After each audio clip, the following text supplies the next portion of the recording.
Hey, welcome to Agnes Thompson's channel. My name's Julia, and I'm going to share my story with you. The early morning light, a delicate filigree of gold and rose, always painted my kitchen in Vermont with a serenity that had been the bedrock of my quiet life for decades. I am Julia Clark, a woman whose 67th year had brought with it a comforting rhythm, the gentle hiss of the kettle, the earthy aroma of freshly ground coffee, and the familiar creak of my rocking chair as I watched the dawn unfold over my meticulously tended garden. My silver hair, usually gathered in a practical bun, sometimes escaped in soft wisps around my face, a gentle rebellion against perfect order. My hands, though marked by the fine lines of age, still possessed a remarkable dexterity, honed by countless hours of knitting intricate lace patterns and coaxing vibrant life from the stubborn Vermont soil. My existence was a quiet symphony of domestic rituals, punctuated by the cherished connections I nurtured, particularly with my grandson, Leo. Leo, my dear Leo, was the only child of my late daughter, a vibrant, almost incandescent young man of 25. He was a whirlwind of energy, a cascade of grand ideas, and possessed a dazzling, effortless charm that could disarm anyone. In my eyes, he was a beacon of youthful promise, brimming with an optimism that often bordered on the reckless. Yet I adored him. He had recently plunged into what he grandly described as a revolutionary online trading venture, a phrase he delivered with such conviction, his eyes sparkling with an almost feverish excitement, that it nearly swept away my innate skepticism. He spoke of disrupting established markets, of unprecedented returns, of a future paved with golden opportunities. These were words that swirled around me like a foreign language, dense with technical jargon I barely comprehended. Still, I listened, always encouraging, always a little too eager to believe in his boundless potential. Is that not the purest expression of a grandmother's love?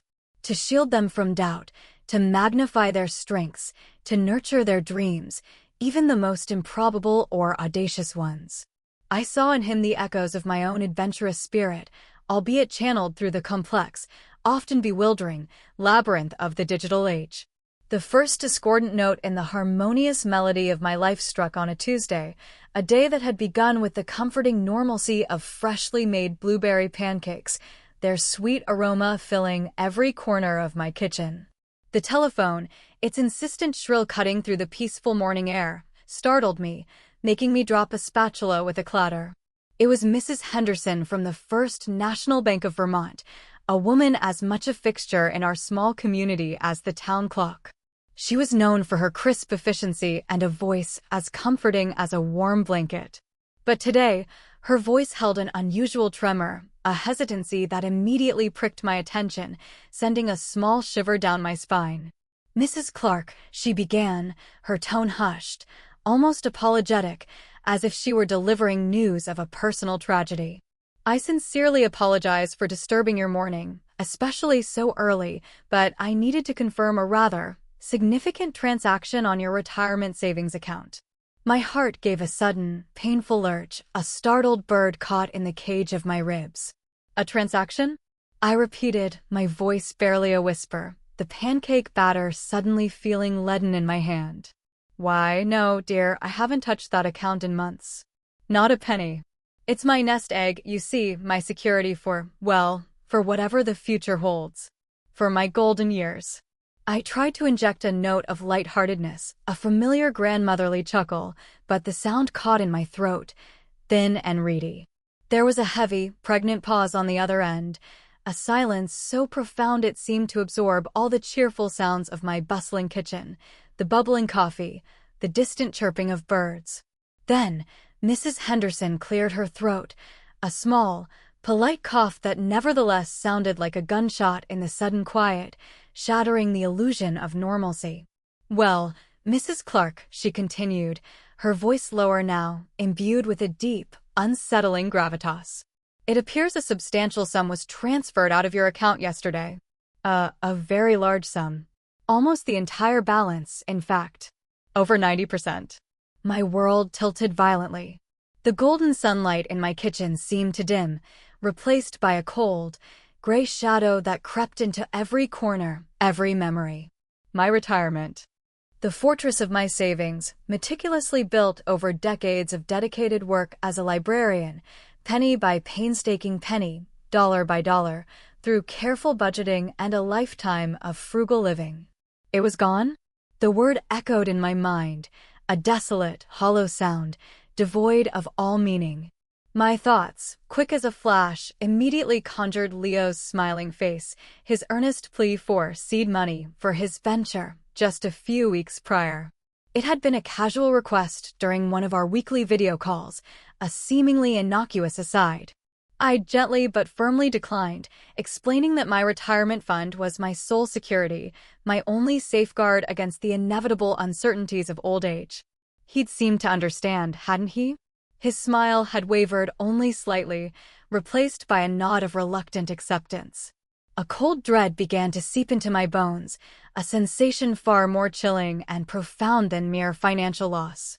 It was the insidious, creeping chill of betrayal, the sickening realization that someone I loved unconditionally, someone I trusted with the very fabric of my future, might have violated that trust in the most devastating way imaginable. I thanked Mrs. Henderson, my voice trembling so violently I barely recognized it as my own, and hung up the phone, my hand shaking so badly I had to steady it against the counter. The blueberry pancakes, once a source of comfort and joy, now sat forgotten on the pristine white counter, their sweet aroma suddenly sour and cloying in the air. I walked slowly to the kitchen window, gazing out at the familiar, comforting Vermont landscape, the rolling green hills, the ancient, gnarled maple tree in my front yard, its branches just beginning to bud, the winding country road that led to town. But it seemed to blur, everything losing its comforting shape, its reassuring solidity. A seed of doubt, tiny yet potent, had been planted in the fertile ground of my trust, and it began to sprout with alarming speed, sending icy, thorny tendrils through my very being, wrapping around my heart. I knew, with a certainty that chilled me to the bone, that this was just the beginning of a story I never wanted to live, a story that would challenge everything I thought I knew about my family, about trust, and about myself. The idyllic peace of my Vermont home had been irrevocably shattered, replaced by an unsettling silence that screamed of violation. The initial shock gave way to a dull, persistent ache, a constant throb of disbelief and profound hurt that settled deep in my chest. It was a phantom pain, like a limb that was no longer there, but whose absence was acutely felt. I didn't confront Leo immediately. My instinct, honed by years of quiet observation, a librarian's meticulousness applied to human nature, and a lifetime of understanding the subtle nuances of human behavior, told me to hold back. I needed to gather more pieces of the puzzle, to see the full, terrifying picture before making any sudden, irreversible moves.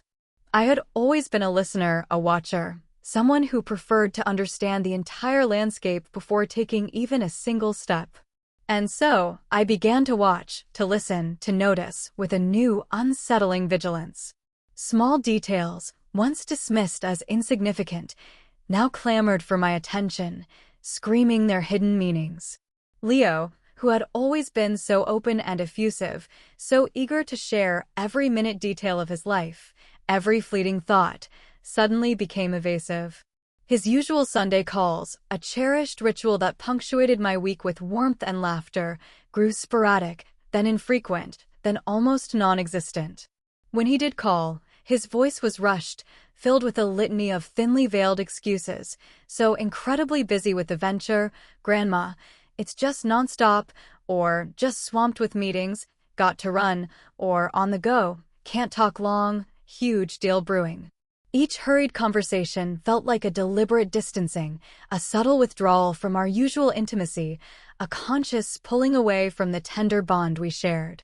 And then there were the tantalizing, almost cruel, glimpses of his new lifestyle, casually dropped into conversation as if they were mundane occurrences. New designer clothes, boasting about lavish dinners at Michelin-starred restaurants, weekend getaways to luxurious resorts with friends, photos of which would occasionally surface on his social media. Each casual remark, undoubtedly meant to impress, felt instead like a fresh, agonizing wound, a subtle yet unmistakable confirmation that my trust, my hard-earned savings, had been so carelessly discarded. Used to fund a life of fleeting indulgence and superficial glamour. I started a quiet, meticulous investigation, not in an accusatory or aggressive way, but with a persistent, almost scholarly curiosity, the kind I used to apply to tracing obscure historical facts. I revisited old emails, replayed snippets of our video calls in my mind, searching for clues, for anomalies, for anything that might illuminate this growing darkness. He'd often spoken of investments, of high-yield opportunities, of a sure thing that would make us both rich beyond our wildest dreams. He'd even, now that my memory was sharpened by suspicion, asked for my bank details a few months ago, claiming he needed them to set up a direct deposit for a small, surprise gift he wanted to send me as a thank you for my unwavering support. How readily, how thoughtlessly, I had given them to him, without a second thought, without a shred of suspicion. Such a fool you were, a cruel voice in my head whispered, an echo of my own trusting nature, now tainted by the bitter taste of regret. I even confided, in carefully veiled terms, in my dear friend, Eleanor Vance, retired accountant who lived just down the road, her house nestled among the same ancient maples as mine. Eleanor, with her sharp mind and even sharper wit, was someone I trusted implicitly, a woman whose advice was always grounded in practical wisdom. I vaguely mentioned a financial discrepancy I was trying to sort out, a minor administrative error with my bank, careful, so very careful, not to reveal the true, devastating extent of my loss. She listened patiently, her kind eyes full of concern, offering general advice about tracking transactions, about checking statements meticulously, about the importance of being vigilant in an increasingly digital world where threats lurked in unseen corners. Her practical advice, though general, felt like a lifeline, a small thread of hope in the deepening gloom that had begun to envelop my previously sunny disposition. It reminded me that there were avenues for clarity, for understanding, even in the midst of such profound confusion. One particularly melancholic afternoon, as I was tidying up my old mahogany desk, a task I usually found profoundly soothing, I stumbled upon a stack of old utility bills, tied neatly with a faded ribbon.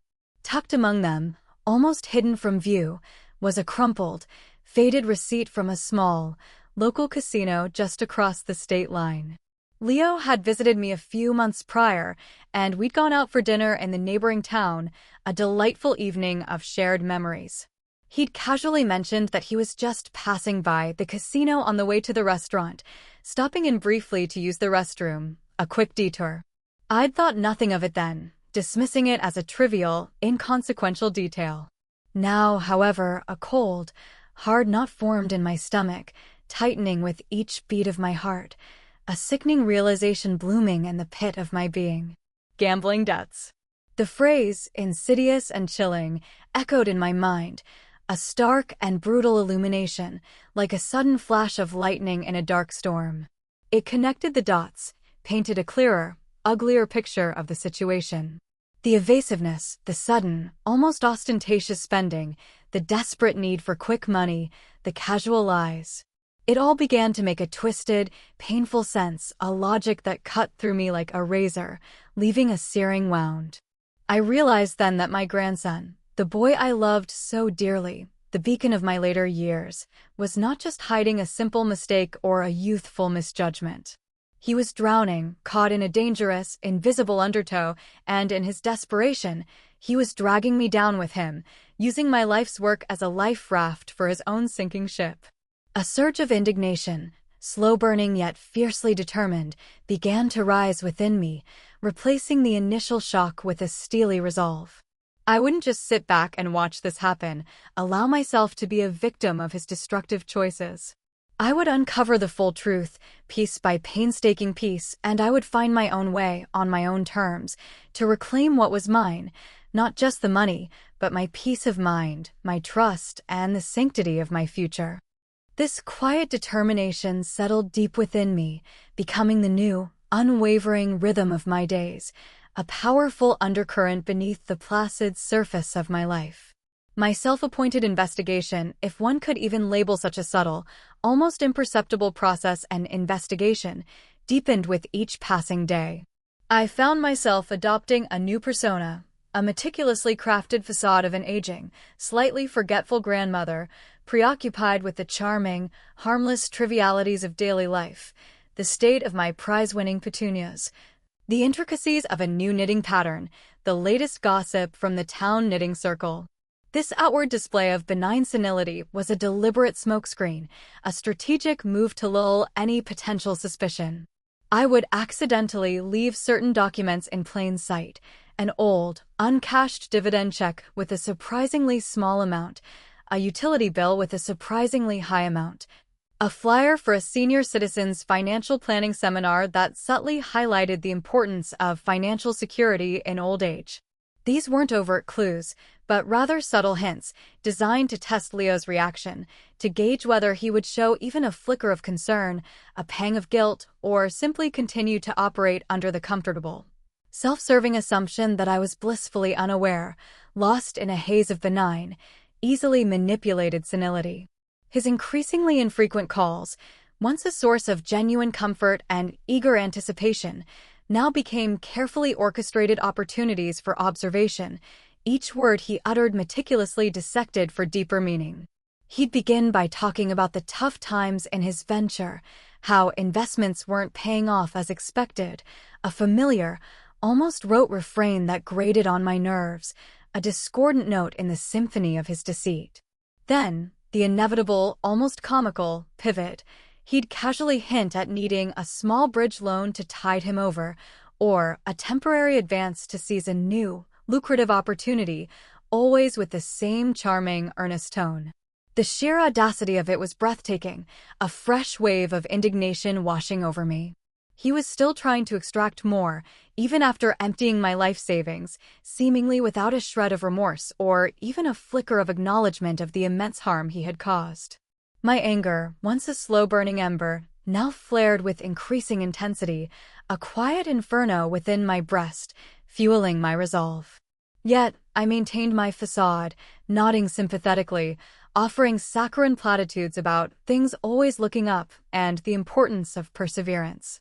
But inwardly, my mind was a whirlwind, a relentless machine, meticulously connecting his duplicitous words to the fragments of damning information I was diligently gathering. My visits to the First National Bank of Vermont became more frequent, though never appearing overtly suspicious to the casual observer. I would bring a small basket of fresh-baked molasses cookies for Mrs. Henderson, a gesture of old-fashioned neighborliness that cleverly disguised my true purpose. Over cups of surprisingly good bank coffee in her office, I'd strike up casual conversations, steering them subtly, almost imperceptibly, towards topics of bank security, digital fraud, and the ever-evolving, increasingly complex landscape of online transactions. I learned about the exact dates and precise amounts of the withdrawals, cross-referencing them with Leo's reported tough times and his sudden bursts of extravagant spending. Mrs. Henderson, a keen observer herself, seemed to sense my underlying, unarticulated anxiety, her kind eyes occasionally lingering on mine with a gentle, questioning gaze. She patiently explained the intricate process of investigating fraudulent activity, detailing the concept of digital footprints, of IP addresses, of device IDs, and a myriad of other technical details that, to my ears, sounded like a complex foreign language, dense with jargon. Yet, I absorbed every word, every nuance, every technical term like a thirsty sponge, my mind constructing a mosaic of digital clues.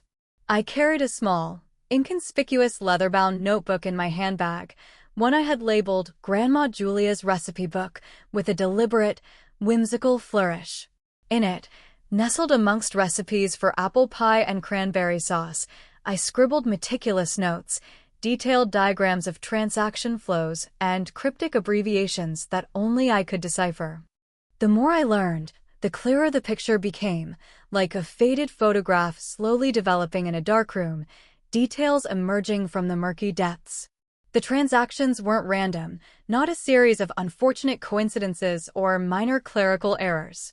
They were meticulously timed, often executed late at night, in the quiet hours when suspicion might be at its lowest, and almost invariably originating from an IP address that my increasingly sharp memory recognized as belonging to Leo's apartment in Burlington. He had thought he was so clever, so untraceable, a phantom in the digital ether, leaving no discernible trace.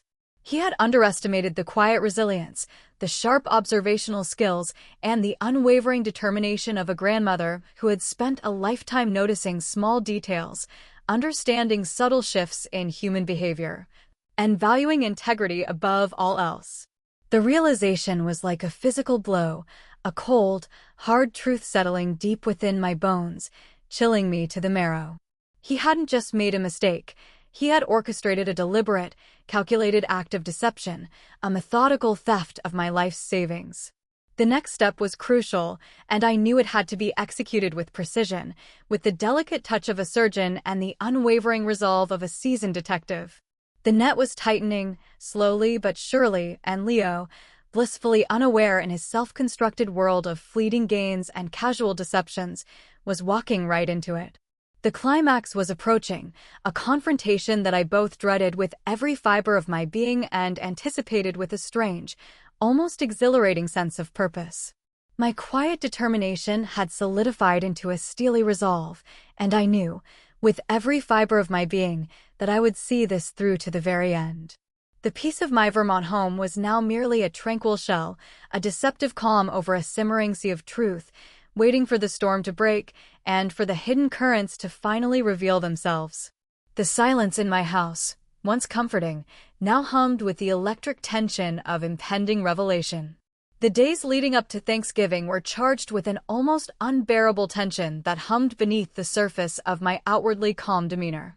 Leo's annual visit was usually a highlight, a joyous reunion filled with laughter, the easy exchange of family anecdotes, and the comforting ritual of shared meals. This year, however, it felt less like a family gathering and more like a theatrical performance for which I was the reluctant lead, an elaborate, meticulously designed trap I was setting for someone I loved profoundly.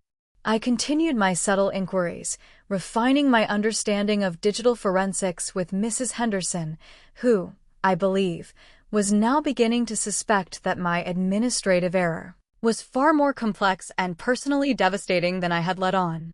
Her gentle inquiries about my well-being seemed to hold a deeper concern, a silent acknowledgement of the unspoken gravity of my situation. She subtly offered to connect me with the bank's fraud department, a proposition I politely but firmly declined, explaining that I preferred to handle things personally, a subtle lie that masked my deeper, more personal agenda of family truth. My focus shifted from merely understanding what happened to strategizing how to reveal it, and crucially, how to elicit a genuine confession rather than just defensive denial. I knew instinctively that a direct, accusatory confrontation would only lead to evasion, anger, and a hardening of his resolve. I needed to create a scenario where Leo would expose himself, where the sheer weight of his actions and the irrefutable evidence I had gathered would become undeniable, crushing his carefully constructed lies. I found myself thinking back to my years as a librarian, to the countless stories of intricate mysteries and psychological thrillers I had devoured, their clever plots now echoing in the labyrinth of my own life. It seemed my quiet, predictable life was now mirroring one of those very plots, and I, the unassuming protagonist, had to find my own clever, yet compassionate, resolution. I also began to observe my other grandchildren more closely, their roles in this unfolding drama becoming increasingly clear. Rowena, my granddaughter from my son, was 22, a bright, deeply sensitive soul, always attuned to the emotional currents swirling around her. She was pursuing a challenging degree in social work and possessed a quiet perceptiveness, an almost uncanny ability to read people that I greatly admired. Caspian, her younger brother at 19, was more withdrawn, often lost in the intricate digital worlds of his gaming, his face illuminated by the glow of his screen. He was brilliant with technology, a silent observer who rarely spoke but absorbed everything around him with a quiet intensity. I wondered if they, too, had noticed the subtle shifts in Leo's behavior, his increasingly flamboyant lifestyle that seemed so disproportionate to his supposed startup income. A small part of me hoped they had, hoped that their youthful innocence hadn't blinded them completely. I decided that their presence during the Thanksgiving gathering was not merely a convenient family tradition, but a crucial element in the unfolding drama, silent witnesses to the truth that was about to be laid bare. Their reactions, their interpretations, would be vital in the aftermath. The day of Thanksgiving dawned crisp and bright, the Vermont air carrying the faint, bracing scent of wood smoke and the distinct promise of impending winter. I baked pies, 2 pumpkin, 1 apple, Leo's favorite, roasted the majestic turkey to a golden perfection, and prepared all the traditional trimmings, meticulously arranging everything as if this were any other holiday feast. A sacred ritual untouched by shadow. Leo arrived first, radiating an almost frantic, over-the-top cheerfulness that felt jarringly false, like a brightly painted mask. He was impeccably dressed in new, expensive clothes that seemed to cling to him with an almost desperate tightness, and he carried a collection of lavish gifts, a silk scarf for me from a high-end boutique, a brand-new, cutting-edge gaming console for Caspian, a designer handbag for Rowena. Each gift, undoubtedly purchased with my money, felt like a deliberate insult, a blatant display of his ill-gotten gains, a slap in the face of my trust. I accepted them with a practiced, serene smile, my heart a cold stone in my chest, playing the part of the doting, appreciative grandmother to perfection. Rowena arrived shortly after, her sensitive eyes immediately picking up on the subtle, unspoken tension in the air, her gaze flickering between me and Leo. She greeted Leo warmly, but I saw her gaze linger for a fraction of a second on his new, gleaming watch, then on my face, a flicker of worried curiosity in her intelligent eyes, a silent question she dared not voice.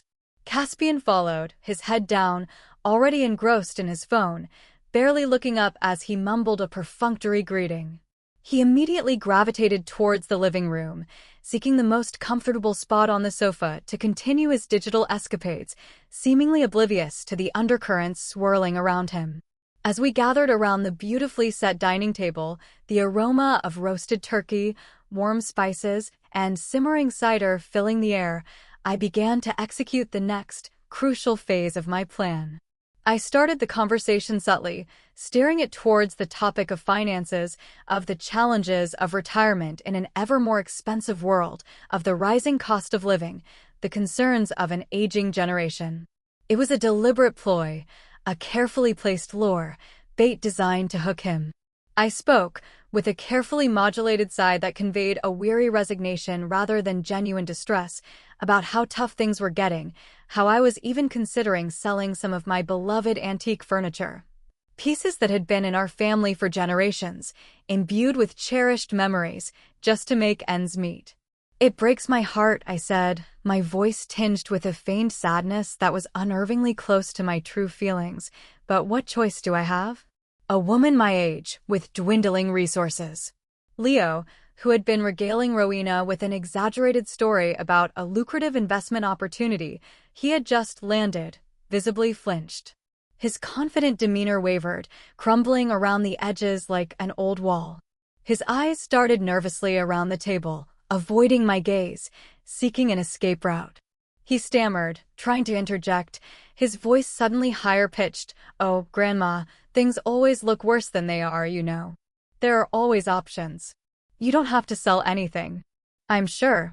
His usual smooth eloquence had abandoned him, replaced by an unsettling nervousness that betrayed his carefully constructed bravado. Then I delivered the carefully prepared line, the pivotal moment I had rehearsed countless times in the quiet solitude of my mind. I paused, taking a deliberate sip of water, allowing the silence to hang in the air, stretching it thin, drawing everyone's attention to me. I looked directly at Leo, my gaze steady, unwavering, filled with a quiet intensity that belied my grandmotherly appearance, a gaze that seemed to pierce through his elaborate defenses. "You know, dear," I said, my voice calm, almost detached, as if discussing a weather report, "I've been going through my old bank statements quite thoroughly lately. And it seems there was a rather large sum, a truly significant amount, transferred out of my retirement account a few months ago. The bank, Mrs. Henderson, God bless her meticulous nature, is investigating it as a possible, an unauthorized transfer. She mentions something quite specific about an IP address connected to the transactions.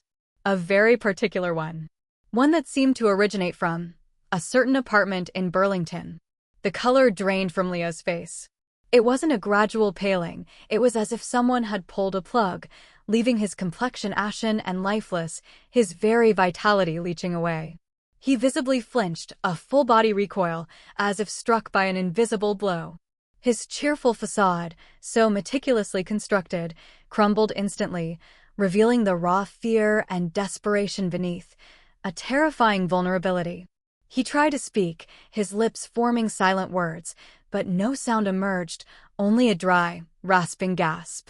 Rowena, who had been quietly attentive, her social worker's instincts on high alert, looked up sharply, her eyes wide with alarm, her gaze flicking frantically between me and Leo, sensing the unspoken, devastating gravity of the moment.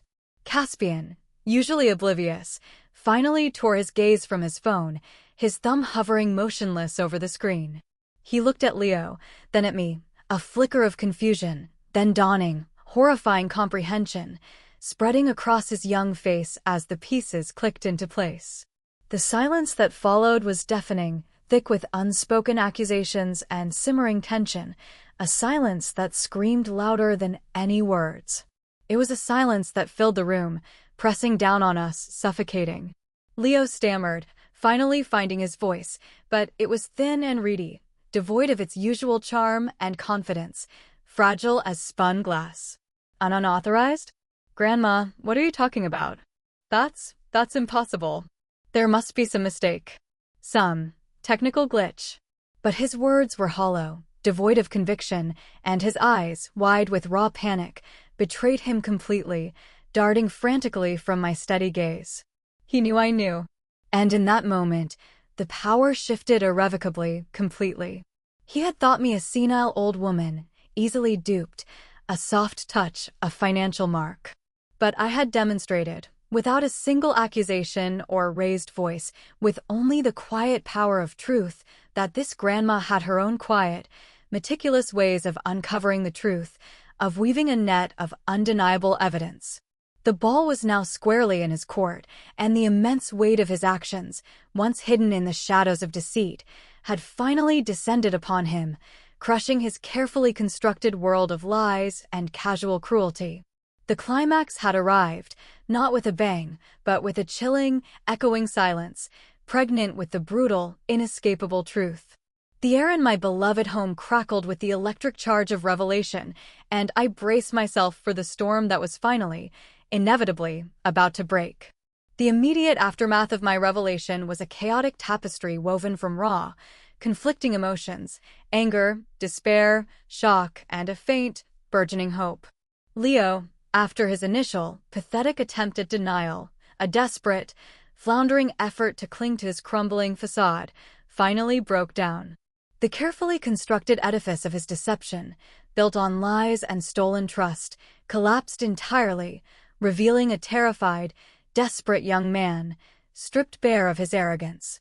He confessed everything, the words tumbling out in a torrent of shame, regret, and agonizing self-loathing.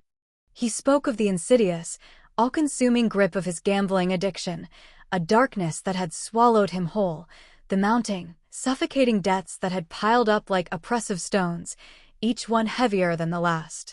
He detailed the desperate, calculated act of taking my money, rationalizing it as a supposed temporary loan that he had no real, tangible intention or ability of ever repaying, a futile attempt to plug the gaping holes in his sinking ship.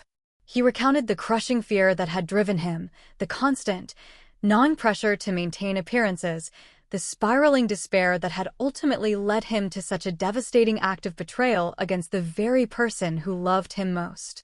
It wasn't an easy conversation. It was a brutal excavation of painful truths, punctuated by his choked sobs that racked his slender frame and my own quiet, aching sorrow, a deep wound in my heart. But it was a necessary one, a cleansing, albeit agonizing, process, like lancing a festering boil. Rowena and Caspian, initially stunned into horrified silence by the depth of Leo's deceit and the raw pain of his confession, listened intently. Their young faces mirrored a complex spectrum of emotions: disbelief, profound sadness, a burgeoning understanding of human frailty, and a growing empathy. Rowena, with her deeply compassionate heart and her training in social work, was the first to react. She reached out to Leo, her hand gently resting on his shoulder, her eyes filled with a quiet understanding rather than harsh judgment. She was a budding social worker, after all, trained to see beyond the surface transgressions, to understand the underlying struggles that often drive people to desperate, destructive acts. Her presence was a calming balm in the storm of emotion. Caspian, though still mostly silent, eventually broke his usual emotional reserve. He looked at Leo with a new intensity, a flicker of something akin to empathy replacing his initial shock and silent condemnation. Perhaps he recognized the echoes of his own youthful struggles with impulse control, albeit in a different arena, his gaming obsession, in Leo's terrifying tale of spiraling out of control. It was a moment of unspoken connection between the brothers, a fragile bridge forming over the chasm of betrayal. I didn't immediately offer the sweet balm of forgiveness. Forgiveness, I knew from a lifetime of experience, is not a simple, instantaneous act, a switch that can be flipped. It is a long, arduous journey, a complex process of healing, rebuilding, and earning back trust. It demands not just words, but consistent, tangible action. But I saw the genuine remorse in Leo's eyes, the profound terror of a young man trapped by his own destructive choices, truly facing the devastating consequences of his actions for the very first time. And in that moment, a profound realization washed over me, a truth as clear and bracing as the Vermont air. My wisdom, my true inheritance, wasn't just about financial savvy or the ability to uncover deception. It was about understanding the complex, often contradictory, depths of the human heart, about the deep well of resilience within us all, and about knowing when to be gentle with a broken soul and when to be firm in demanding accountability. It was about seeing the brokenness, not just the betrayal, and recognizing the potential for healing. We sat together for hours, long after the Thanksgiving feast had grown cold, the untouched pumpkin pie a silent, almost poignant witness to our raw, honest conversation. The air in my dining room, once thick with accusation, now hummed with a quiet, fragile hope. I shared stories of my own struggles, not to diminish his immense pain, but to show him that adversity was a fundamental part of life, that everyone stumbles, that everyone faces moments of weakness. What truly matters, I emphasized, is how one chooses to pick themselves up, how they choose to learn from their mistakes, and how they choose to rebuild. I spoke of the paramount importance of honesty, not just with others, but most crucially, with oneself. I emphasized the critical need for seeking help when overwhelmed by forces beyond one's control, of building a life based on integrity, hard work, and genuine human connection, rather than the fleeting, illusory gains of chance or the hollow promise of quick riches. Rowena, with her inherent practicality and her nascent professional training, helped us outline a concrete, actionable plan for Leo. It was a meticulous roadmap, finding a reputable therapist specializing in gambling addiction, joining support groups like Gamblers Anonymous, and, most importantly, establishing a structured, realistic plan for slowly, painstakingly, repaying the money he had taken. She even helped him research local resources, making calls on his behalf. Caspian, surprisingly, broke his usual silence to offer a practical, tangible suggestion. He knew of several reliable online job search platforms and offered to help Leo craft a professional resume, highlighting his analytical skills, which, though misused, were undeniably present. It was a small gesture, but its significance was immense, a silent acknowledgement of shared responsibility and a nascent, growing familial support. The first steps towards reconciliation were being taken, not through grand pronouncements, but through practical, supportive actions. The money, of course, was a significant, heartbreaking loss. It represented decades of careful planning, of quiet sacrifice, of a future I had envisioned with security and peace of mind.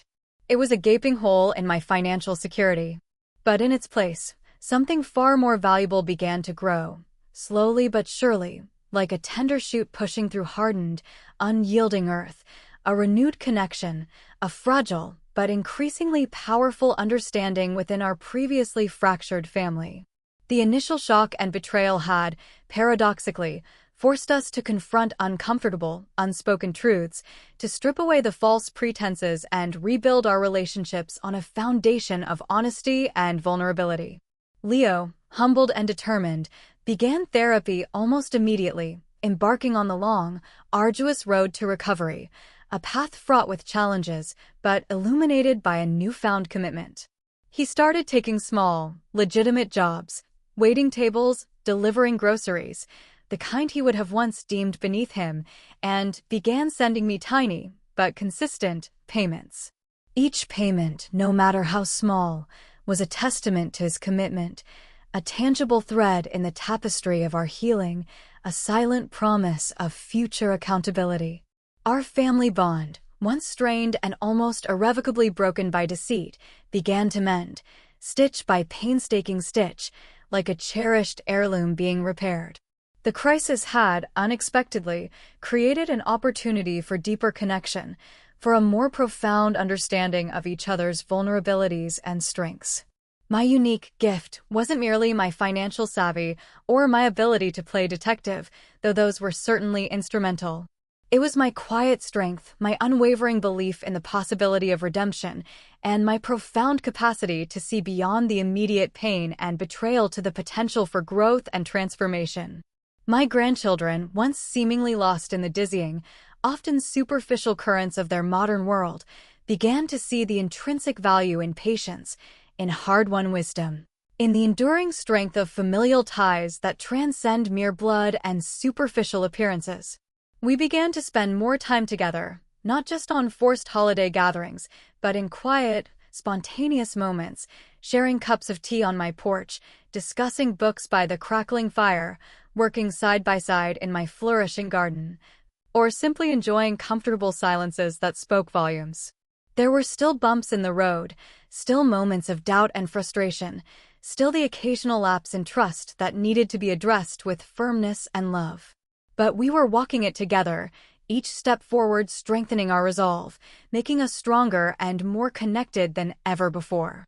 The quiet house in Vermont, once filled with the chilling silence of betrayal, was now warm with the gentle hum of renewed hope and the steady, comforting rhythm of a family finding its way back home, one step, one honest conversation, one act of genuine effort at a time. This newfound harmony, born from the ashes of deceit, felt like the most precious inheritance of all, a legacy far richer than any sum of money. The seasons turned again, painting the Vermont landscape with the vibrant hues of growth and renewal, and with them, the landscape of our family continued its slow, steady, yet profound transformation. Spring brought with it not just the thawing of the frozen earth, but a tangible thawing in Leo's demeanor. The rigid mask of shame and fear that had once clouded his features began to soften, replaced by a quiet humility and a genuine spark of hope. His weekly therapy sessions were making a profound difference, chipping away at the destructive patterns of his addiction. He spoke with a newfound clarity and humility, describing the insidious grip of his gambling addiction and the painstaking, often agonizing, work of rebuilding his life, one small, intentional step at a time. The small, consistent payments he sent me, though still a fraction of what he owed, were no longer just financial transactions. They were tangible tokens of his unwavering commitment, threads woven into a tapestry of trust that was slowly, painstakingly, being rewoven between us. He'd even started volunteering at a local community center, dedicating his evenings to helping disadvantaged youth with their online studies and basic computer skills, finding a profound sense of purpose in giving back to a community he had once felt so alienated from. It was a far cry from the high-stakes, hollow world of gambling that had nearly consumed him, a beautiful testament to his burgeoning recovery. Rowena, with her inherent empathy and her burgeoning professional skills, naturally became Leo's steadfast ally and confidant, offering unwavering encouragement and a non-judgmental listening ear. Their sibling bond, once overshadowed by Leo's turbulent choices and the silent chasm of his addiction, began to deepen into something robust and resilient, forged in the crucible of shared vulnerability and renewed understanding. She often called me after speaking with him, her voice filled with a cautious optimism, a testament to his genuine, sustained efforts. Caspian, the quietest of the three, continued to surprise us all with his subtle yet powerful shifts. He remained less verbal than Rowena, preferring actions to words, but his actions spoke volumes.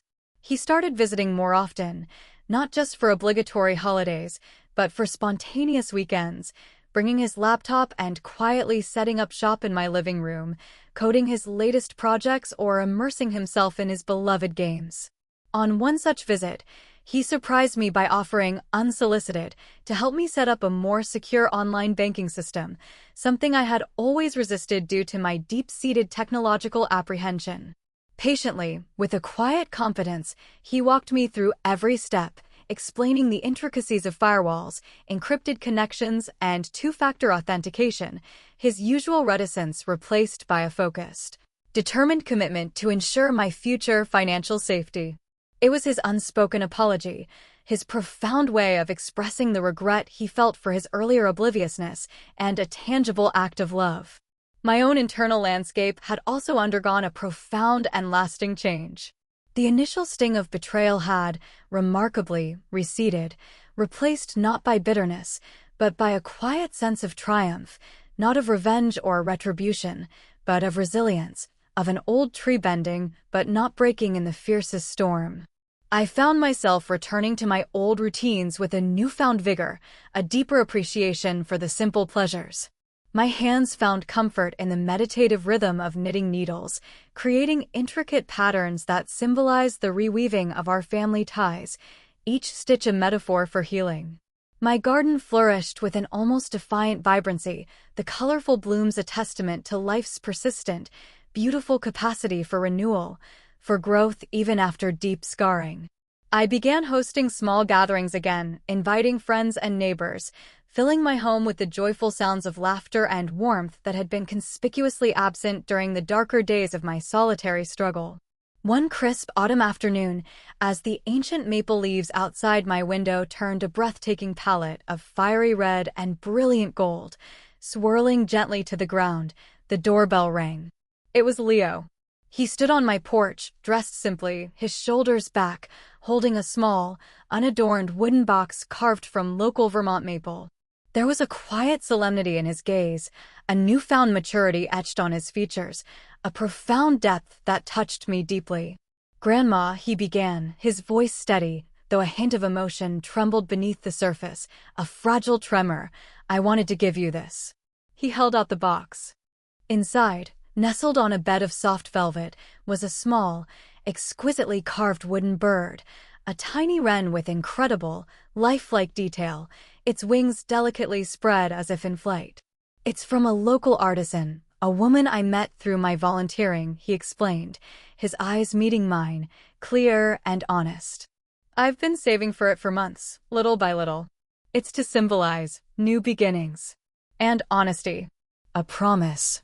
He then pulled out a folded, crisp bank check from his pocket. "And this," he added, his voice barely a whisper, filled with a mixture of relief and humility, "is the final payment. The last of it. For everything." I looked at the check, then at the perfect, tiny wooden bird, then at my grandson, truly seeing him, seeing the man he was becoming. Tears pricked my eyes, hot and sudden, not tears of sadness or regret, but of profound relief, overwhelming gratitude, and an almost unbearable tenderness. He had done it. He had faced his demons, humbled himself, worked diligently, and fulfilled his promise, not just to me, but to himself. I pulled him into a tight, fierce embrace, burying my face in his shoulder, feeling the familiar warmth of his youthful presence. "Oh, Leo," I whispered, my voice thick with emotion, "you've given me back so much more than money. You've given me back my peace. You've given us all back something invaluable." The journey wasn't entirely over, of course. Recovery from addiction is a lifelong process, a constant vigilance, and family dynamics are ever-evolving, requiring continuous care and attention. But we had crossed a critical, transformative threshold.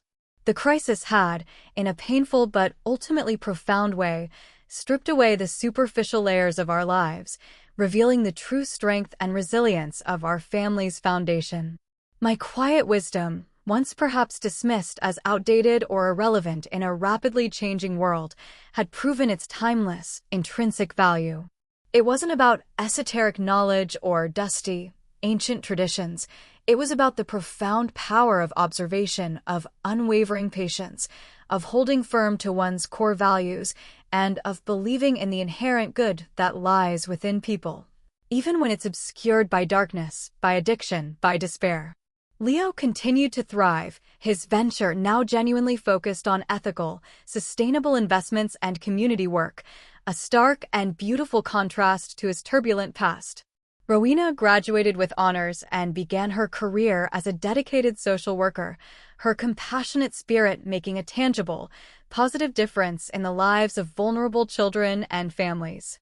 Caspian, still quiet yet profoundly observant, developed a successful app that helped young people manage their personal finances and avoid debt traps, a quiet but powerful nod to the difficult lessons he had observed within his own family. My beloved home in Vermont, once a battleground of quiet suspicion and unspoken pain, was now a sanctuary of genuine connection, filled with the warmth of shared meals, honest conversations, and the quiet, deep understanding that only comes from navigating immense challenges together. My legacy, I realized, wasn't just my story or my financial savings, but the profound transformation it had wrought within my beloved family.